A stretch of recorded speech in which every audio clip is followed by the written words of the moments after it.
मुसलमान कोई एजेंडा समाजवादी से नहीं मनवा सकता और समाजवादी पार्टी मुसलमानों के लॉन्ग टर्म फायदे का कोई काम नहीं कर सकती। ये बात मैं दावे से कह सकता हूँ, नहीं कर सकती, उनकी नीयत नहीं है करने की। मुलायम सिंह साहब ने 2012 के इलेक्शन में बहुत ज़ोर से बात कही थी कि अगर हमारी सरकार बनी तो हम मुसलमानों को 18% रिजर्वेशन देंगे।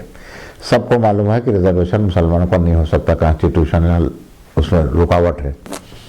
सरकार बनी, मीटिंग हुई, उस मीटिंग में ये हुआ कि भाई कैसे इसको किया जाए। तो फिर ये तय हुआ कि जो ऐसी स्कीमें हैं जिसमें मुसलमानों को 20% फ़ायदा किया जाए, जो वेलफेयर की स्कीमें हैं उनमें मुसलमानों को 20% फ़ायदा मिले, ये बात इंश्योर की जाए एडमिनिस्ट्रेटिव लेवल पर। उसमें तो कोई कानून बनाने की जरूरत नहीं थी, उनमें डीएम से और जो कंसर्निंग ऑफिसर थे उनसे कहना था। 84 स्कीमें उसके लिए शिनाख्त की गई कि 84 स्कीमों में मुसलमानों को फ़ायदा दिया है। उसमें समाजवादी पेंशन और वृद्धा पेंशन और मकान, सरकारी सस्ते मकान जो लोगों को दिए गए फ्री में, इस टाइप की चीज़ें बहुत। कहीं मुस्लिम डोमिनेटेड गांव है तो उसको सड़क से जोड़ा जाए ताकि आने जाने के चलो, इस तरह की। बिजली नहीं है तो बिजली जाए। 20% हिस्सा मुसलमानों को इंश्योर करने की बात थी। 20% अगर इंश्योर करते हुए देहातों में, फर्ज के लिए किसी गांव में 20% मुसलमानों के गांव सड़क से जुड़ जाएं तो मुसलमानों को अक्सरियत तो है नहीं, अक्सरियत तो हिंदुओं की है, तो सबका फायदा होता है ना उसमें। नहीं, इन्होंने 5% नहीं किया। अखिलेश यादव को लोगों को उन्होंने गुमराह किया। अखिलेश यादव के एक असल में चीफ सेक्रेटरी प्लांट हो गया था, अभी भी उसका उनका बड़ा करीबी है, आलोक रंजन नाम है उसको, राजनाथ सिंह का आदमी है, आरएसएस का प्लांटेड है। ये नहीं समझ पाए।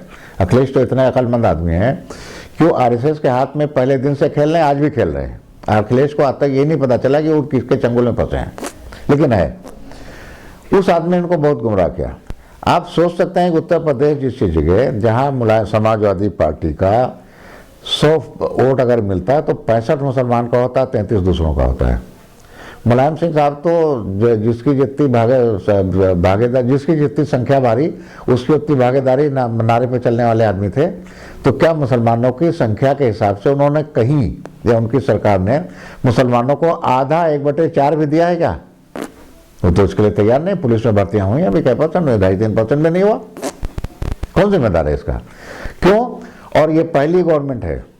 इससे पहले मुलायम सिंह साहब ने किया था पिछली सरकार में, अखिलेश ने किया। देखिए, मुसलमानों के कुछ मसले ऐसे होते हैं जो चीफ मिनिस्टर तक पहुंचना बड़ा जरूरी है, दूसरे लोग नहीं पहुंचाते हैं। चीफ मिनिस्टर के सेक्रेटरीट में चपरासी भी मुसलमान नहीं है, ऐसे कैसे चलेगा भाई? हो रहा है हमेशा एक सेक्रेटरी या स्पेशल सेक्रेटरी या उस लेवल का कोई IAS PCS अफसर वहाँ पोस्ट है। इस बार नहीं किया इन्होंने, एक रखा था शुरू में, उसको हटा दिया था। यही पिछली बार मुलायम सिंह साहब ने किया 2003 से 7 वाली में, नहीं रखा। हद ये है कि कल्याण सिंह और राजनाथ सिंह के यहाँ भी एक अफसर था, इन्होंने तो नहीं रखा। तो कैसे उनका शेयर कहाँ से देंगे? इसलिए कोई बताने वाला नहीं है। ये पहली बार हुआ है अखिलेश की गवर्नमेंट में कि पिछले 5 सालों में हर डिपार्टमेंट की एक मॉनिटरिंग मीटिंग सरकार की तरफ से होती है कि उसमें कितना काम हो रहा है।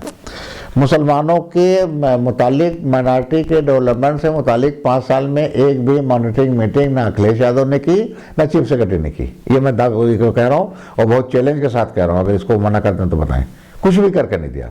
अखिल मुझे तो ऐसा कभी कभी लगता है कि अखिलेश को मुसलमानों का लेने देना नहीं। एक चीज़ और समझना जरूरी है। दिक्कत यह है कि मुसलमानों की जो रिलीजियस लीडरशिप है, जिसको मौलवी कहते हैं, मुल्ला कहते हैं, मौलाना कहते हैं, ये सब मुलायम सिंह की दलाली में लग गए। बड़े छोटे छोटे इंटरेस्ट में बिक गए हैं। लखनऊ से लेकर के देवबंद तक कोई दलाली कर रहा है माइनिंग की, तो कोई स्लाटर हाउस वालों की, तो कोई इसके कानपुर के टेनरी वालों की, तो कोई किसी बिल्डर को लेकर घूम रहा है। सब दलाली में लगे हैं इन लोग, और ये सब उनके साथ जाते हैं, फोटो खिंचवाते हैं। अगले दिन अखिलेश अखबार में फोटो छपता है, सारा मुसलमान हमारे साथ है। तो गांव का और जो दूर दराज का मुसलमान है जो नहीं पहुंच पाता है, वो उसके दिमाग में आता है कि यार सारे मौलाना अखिलेश के साथ हैं, इसका मतलब कुछ ठीक ही ठाक होंगे। इसका क्या इलाज किया जाए?